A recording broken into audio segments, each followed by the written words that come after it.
Welcome to Becoming Virtuosa, the podcast with Dr. Susan Crockett. You are listening to episode number 24, Why You Need a Life Coach to Lose Weight, an interview with fellow certified life and weight loss coach, Wendy Crabbe. This episode is dedicated to all those struggling with their weight.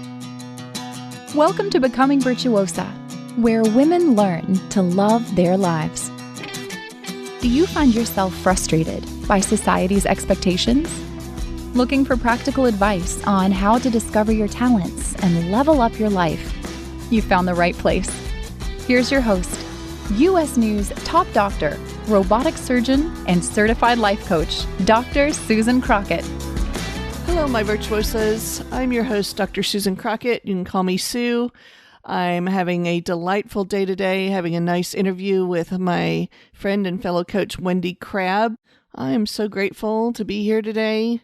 Yesterday, I was out on the lake. I think last time or the time before, I had my girlfriends out on the lake, and that was fun. And yesterday, I went out with my boys. It was significantly different. But the amazing thing about it, well, anyway, background, I have 5 boys, actually, and 1 daughter, but that's a whole nother story. My daughter's the oldest of all of them, and she's the queen bee. She's awesome. They're all awesome. But yesterday, I was out on the lake with son number 2 and son number 3, who are my 3rd and 4th children. It gets complicated. And they are almost 19 and 17 years old. So they really like the idea of learning how to drive the boat, and they're totally into wakeboarding and being rowdy on the inner tubing. So in New Braunfels, Texas, which is where we are, there are 2 different kinds of tubing. For those of you not familiar with water sports in Texas. So one type of tubing I've talked about before, and that's the kind where you get in a big fat truck inner tube and you float down the river, and it's really relaxing and fun. And then the other type of tubing is totally not. It's basically a big, huge inner tube that's covered with canvas. And this inner tube that we have is like 5 feet across. It's got all these little handles on it. And you tie a rope to the back of a boat to the tube, and you throw 2 teenage boys on, and then you have fun making them scoot across the water and try to flip them off. Not flipping them off like the bird, but flipping them off the tube as they hop over the wake. So it's great fun. They laugh hysterically. We all had a good time. So I went tubing on the lake with my boys yesterday, and when we were all done, it was really hot. It was 100 degrees here. So we anchored the boat, and we all jumped into the water, and the water in this lake, y'all, is like nothing you've ever seen. It is like clear, beautiful, like turquoise color. The lake is like 90 feet deep in some places. It's just the freshest, most beautiful, glorious place to swim. And I just sat there for a minute on the little dock on the back of the boat, and I was like, oh, guys, y'all should bring me out here every week, make me play football with y'all and swim, and I would be so healthy. Like, I would be in such better shape. I would be so much better for going skiing with y'all in the winter. And they just laughed, and we threw the football around a little bit and played with each other in the water. And it was just a gorgeous day and gorgeous surroundings. And I was just struck for a moment about how grateful I was for all of it. I was really present in the moment, and it gave me such a blessing. Like, I don't know how else to describe it, just to sit there for a minute in the beauty and the joy and laughter of my kids in the water and the day. It was like, I want to remember that forever. So that's what I've been up to. I'm excited about talking today about why you need a life coach for weight loss. I know we've had a couple of segments on weight loss before, but this one's going to be a little bit different. Wendy is actually a oncology nurse. She's a practicing oncology nurse practitioner. So highly educated, very similar kind of medical background to me. And we decided that we were going to talk not only about why a life coach is the key ingredient for helping you successfully lose and keep the weight off, but also a little bit more about the hormones and the medicine behind it. So lots of times I have patients come into my office. They're often wanting to have their hormones tested, And usually when they're concerned about weight loss, they're looking for a thyroid disorder. Like everybody hopes they have a thyroid disorder, right? So that I can just give them medicine and fix it. Or their ovarian hormones, their female hormones. So they're wondering if they're close to menopause, what their estrogen and progesterone is doing. Maybe we can just do a pill there and fix it. And lots of times there are things that we can do to support hormones and weight loss. But the type of hormones that we're going to talk about today are the hormones that are specifically related to your metabolism, your glucose metabolism, and fat gain and weight loss. So I hope you'll enjoy the show today. And here's Wendy. Hey, Wendy, how you doing? Great, Sue. I'm so glad to have you on the podcast today. I'm super excited.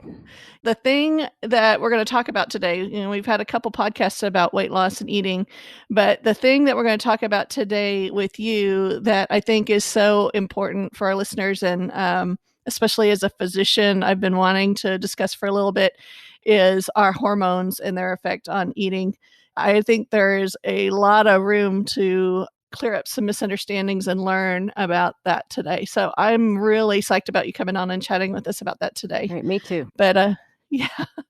But first, before we get to that, why don't you tell us a little bit about your story?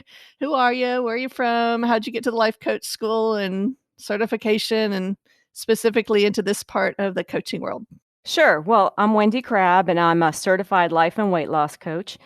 But before that, I was a woman in her 50s who struggled with weight her entire life, gained and lost the same 30 pounds over and over.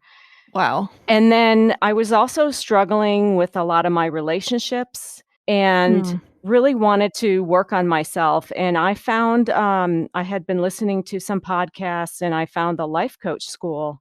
Yeah. And she had all these programs on weight loss, on how to work on yourself and your relationships. And so I joined the life coach school, and I joined mainly for the weight program. And that was phenomenal. I lost 55 pounds over 1 year. Goodness gracious. And have kept 45 pounds off. So yeah, you would never know, looking at you today, that you struggled with weight in that way. And I think that's kind of hard sometimes when our listeners start going for weight loss things. They want to take coaching from somebody who looks like they're healthy and is not overweight, but there's also something like distrustful a little bit about that if they haven't like actually walked the walk and talked the talk that like you have. So right. I think that's awesome because you've got a lot of experience with this and you look great. Thank you. And I feel great. And that's the thing, is when I was dieting and doing all these crazy diets, low fat and everything that they told us to do, high intensity exercise, I was miserable. I was hungry all the time, or I was on Weight Watchers 4 different times, and I couldn't lose more than a half a pound a week. Yeah. And that was so frustrating to me because I have 2 master's degrees, and I'm like, wait, what? Why can't I do this? Yeah, I'm Wait, what are your degrees in? I didn't know this. I have my master's as a clinical nurse specialist in oncology. Awesome. And a master's as a nurse practitioner. That's incredible. You know what? I think I knew that like when we first met a long time ago, but thanks for reminding me, and especially our listeners, like you're not somebody that doesn't understand or doesn't have the intellectual capability of understanding the basics of weight loss, and you still struggled. Oh, I struggled terribly. Yeah, me too. Me too. I would come home from work, I would eat everything in the pantry and then cook dinner and eat that and have a glass of wine and have dessert. And this was a daily occurrence. And even when I ate well during the day, but then I stress ate at night.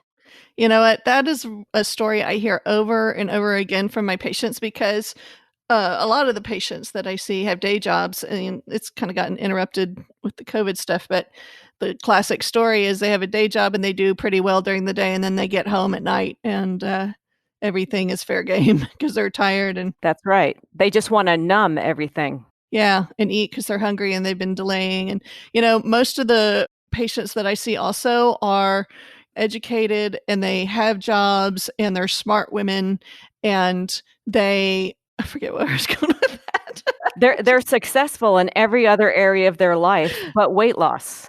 Yeah, and why is that? Because they're smart women, but they're also this is where I was going with it. They know how to delay gratification, which seems the opposite of somebody that has an eating problem. But a lot of the women that I work with are super smart. They know how to delay gratification. They put it off. They can work all day, but it only can get delayed so long, and then they're like, "Ugh, okay, I can't hold it anymore." Right, Right? that's because 'cause they're using willpower. Yeah. So what are you going to teach us today that's different from that? That's going to work. Right, well, I always thought that my weight struggle later on was because of my hormones or lack of hormones. Right, because you transitioned into menopause and, like, That's right. I see that as, like, oh, Right, and it's I like, was into menopause fairly early at, like, age 46, wow, that is young. and I was just like, "Oh, forget it, I'm never gonna be able to lose it and keep it off," and I almost totally gave up and decided that I was just going to be a person who was overweight, but I work in healthcare, and I wanted to be an example for my patients. That's amazing. So you did this even after menopause. Yes, I did. I did it at age 56. Wow, that is a great story. Okay, tell Right. us how you did it. What do you know? So I decreased my sugar and flour and processed foods, and I ate lots of vegetables, and I ate fat. That's the difference. Before, I ate low-fat everything, Yeah. but low-fat everything has more added sugar for the taste. That makes sense. Yep. Right, and so that's what we were taught. That's what we were taught Yeah. as kids and growing up, and they Mhm. did studies and they said, Eat a low-fat diet and high-intensity exercise," but that didn't help people lose weight even in the studies. But that nobody really looked at that, took a look at the science and the evidence. Wow. Even though there wasn't evidence for that, they still touted it because they didn't know what else to tell people. Wow. Well, so a lot of times in our sessions with my patients, we talk about eating low carb or cutting out the processed foods. Like there is a lot of pretty clear evidence about cutting out your processed meats as carcinogens, Right, cutting out the processed foods that have a bunch of additives that have things in them that they're not good for you. A lot of times in my office, we'll talk about looking for products, meat products in particular, that don't have estrogen hormone, stimulation growth hormone, because there's some major studies that have shown that's getting into our bodies through our diet too. So I right. encourage people to look for sources that are hormone free. But it's not just the direct hormones in our food. I think you're onto something with the cutting down the sugar and the flour. But boy, that's a really hard sell. That's a hard thing to tell. It's a hard thing to tell my patients. So Yes, it is, and the main reason is because they don't wanna feel deprived. yeah. That's the number one reason why people don't stick to a healthy eating plan. They're afraid that they're gonna feel deprived. But what they don't know is that when you add more fat Uh to your meals, then you feel full longer and then you don't feel so deprived. And one reason why people feel deprived is because when they eat a lot of sugar, their brain lights up with dopamine and says, "I want more, I want more." right. And a lot of times you can just say, "Oh, that looks good," and you're anticipating, and then the dopamine goes off. Yeah. So, when you decrease the sugar and the flour and those kinds of things, you have less cravings. Fascinating. If you can get through the If you can get initial, through the and it most of the time, it takes only about 2 weeks is what I yeah. have found. So when you're talking about using fats instead, I bet you're not talking about eating bacon. You can eat bacon in smaller amounts, Yeah?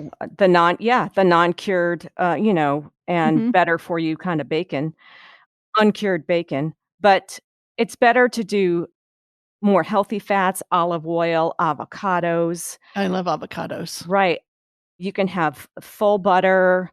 Really? Butter? Yes, full butter instead of the processed stuff, Like not the margarine or they not the think it's margarine or butter. anything. It's just better to have, like a tablespoon of butter on your vegetables. And, what about nuts and milk product, And dairy nuts, stuff? definitely. I eat full-fat Greek yogurt, Wow. and it's delicious. It's 5%. Yeah, which isn't much. So it has a lot of protein in it, and I make some delicious, lunches that way with lots of great with walnuts in it. So I eat Yeah, the walnuts, I eat the full-fat Greek yogurt, and then add fruits. amazing. And you look like this. This is cool. I like this. Yes, and that was the key for me, Huh. is I didn't feel so deprived, Right. and I lost a ton of fat that way, which is doesn't make any sense at all. It's counterintuitive, isn't it? Mhm. So tell me a little bit about the science behind this. Why does this work this way? Because when we eat, like, 6 small meals a day, like I grew up believing that we had to do to lose weight, what happens when you eat so often and have all those little snacks throughout the day is your insulin levels stay high. Your Ah, insulin is a fat storage hormone.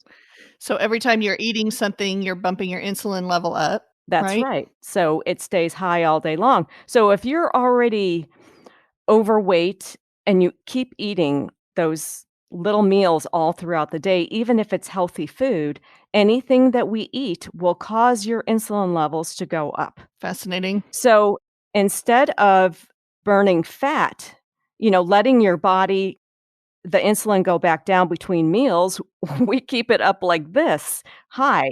Ah, And when we eat less often, like only 2 or 3 meals a day, our insulin levels can go back down. they can drop. And I was afraid to let myself be hungry. Yeah, yeah. So I didn't know what that felt like. Fascinating. And then when I finally learned what it was like to be hungry when I ate 2 meals a day, and it was amazing to me. And I learned that I could be a little hungry and wait a little while to eat, and it wouldn't kill me. And that's gonna be fine because our bodies and our brains just go, "Roar, hungry." They go Right, from hungry right, to right, hungry, "I'm gonna die if I don't eat." right, And one thing that I've struggled with a lot in, like, just being a physician and working is, particularly in OB, we never knew when we were gonna not get to eat because there was a baby coming or something like that. So very early in my training, we would go and eat large amounts, and we would eat every chance that we got. I mean, it's a miracle I'm not heavier than I am actually. right, But what that's translated into now, even though I'm not doing that kind of work anymore and my work is more scheduled, my clinic days are still very long. And so are my surgeries. Like I can't just stop when I get hungry and eat. And so I've had to really watch that thought process of like, I have to eat now, even if I'm not hungry, and I have to eat a lot so that I won't be hungry at the end of my shift. I'm working on trusting that I'm going to have a little baby bill cheese or a little snack that's going to be fine. And even if I get hungry, I'm not going to die. Like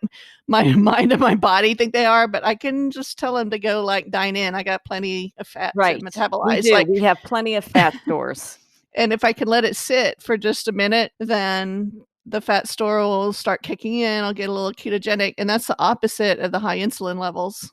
Right. And that's what ended up happening. So when I decreased my sugar and flour and increased my fruits and vegetables and healthy protein, some grains occasionally, and more fat, I felt full. So I was okay just eating 2 meals a day. Cool. And it wasn't an emergency when I got hungry. Yeah. And I lost probably about 20% body fat. Wow. That's a staggering number, Wendy. Right. And it was because I was dining in and I was letting my body use its own fat for fuel.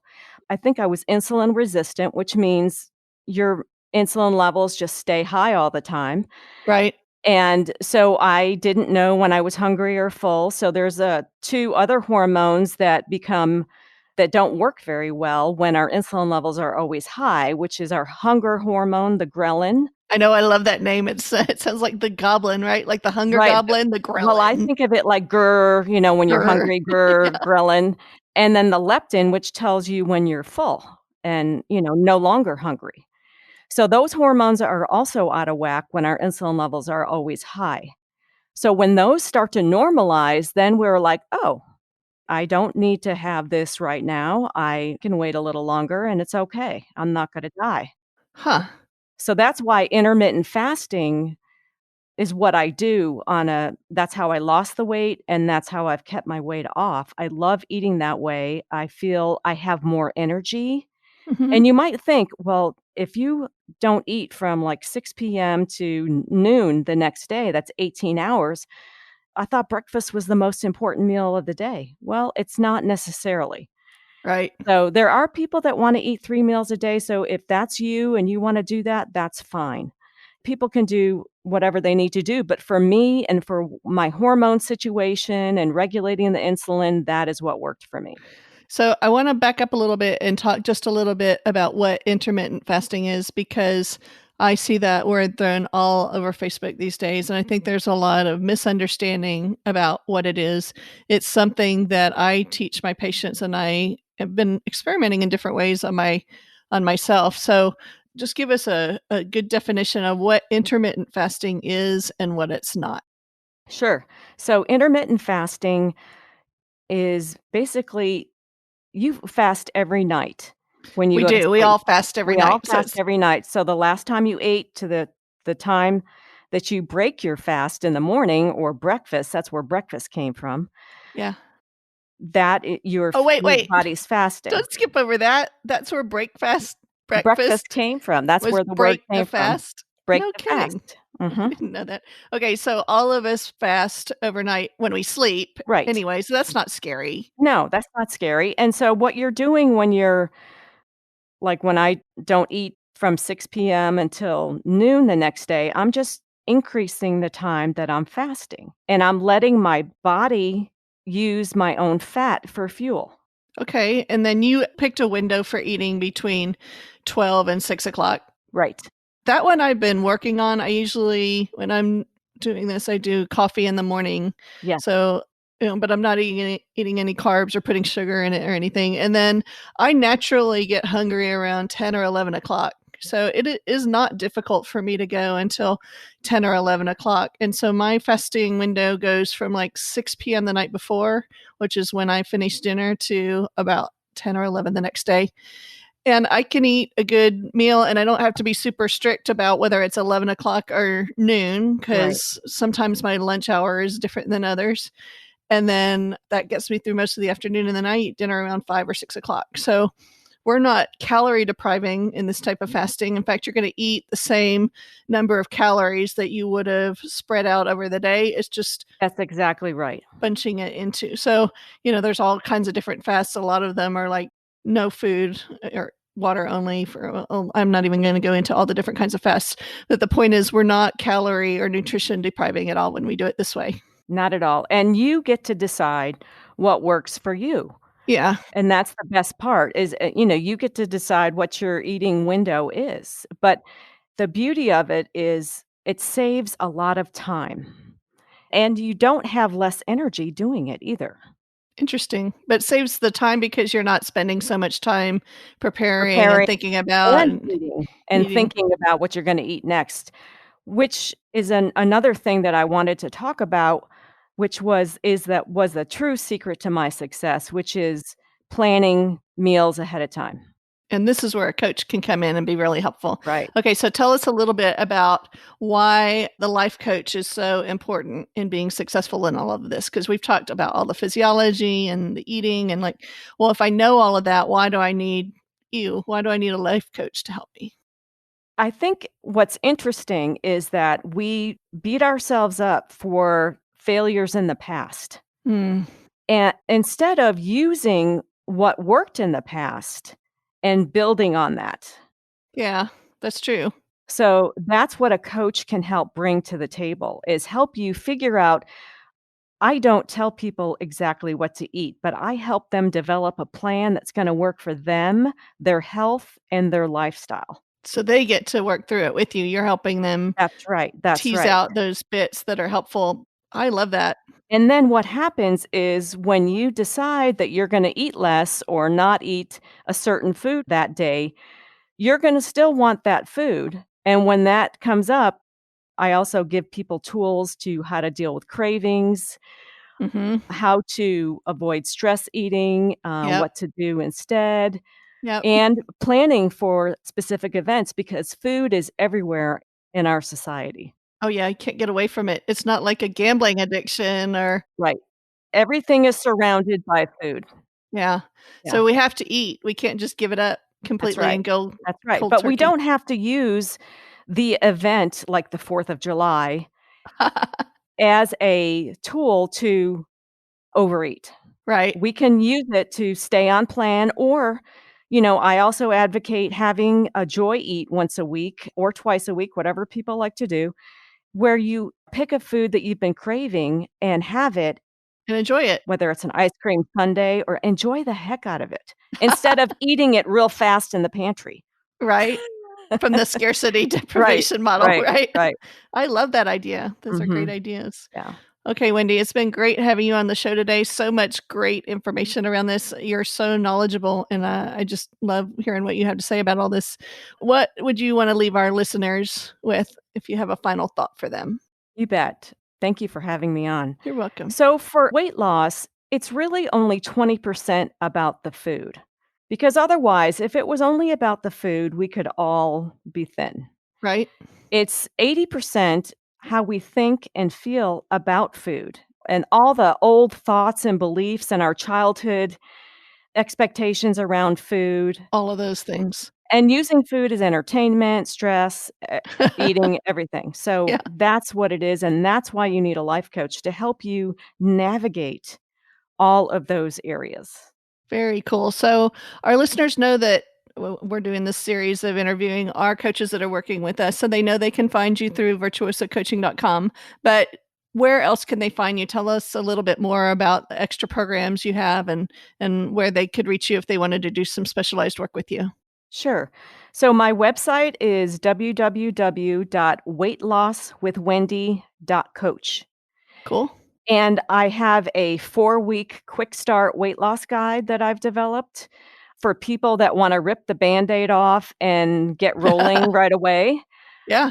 And then I also have an 8-week healthy habit challenge Huh. for people that wanna do it a little slower and change one habit at a time. Cool. Because 'Cause we're all different in what we wanna do. And we all have to find what works for us, and that's That's where you can help exactly us. right. That's Well, right. that is awesome. We'll make sure that we put all of those links in the notes to the show below so that if you, as the listeners, want to go and find Wendy or see the references that she's talking about, all those links will be in our show. So, Wendy, thank you so much. Thank you, Sue. It's fun. It's been so much fun. Yeah. See ya. What I've shown you today, we've talked a little bit about hormones and weight loss, and hopefully now you understand a little bit more about why I'm so committed to life coaching as a way of learning to manage our brains. Learning to manage our thoughts and our minds and our brains is the key to moving forward with any big goal in our life, but specifically our long-term weight management, because it has so much to do with our ability to manage our mind more than our ability to manage what we put in our mouth. There are lots of different diet plans. They all work. So what's the key ingredient that's missing? It's the brain management. So what were Wendy and I listening to and reading this week? I let Wendy choose most of this week. She's listening to Doc Watkins on Jazz Texas. So that is what she's listening to. You can find Doc Watkins on YouTube. Also, The Obesity Code is what she's reading. Actually, we have 2 books that she's reading. One is The Obesity Code, Unlocking the Secrets of Weight Loss by Dr. Jason Fung.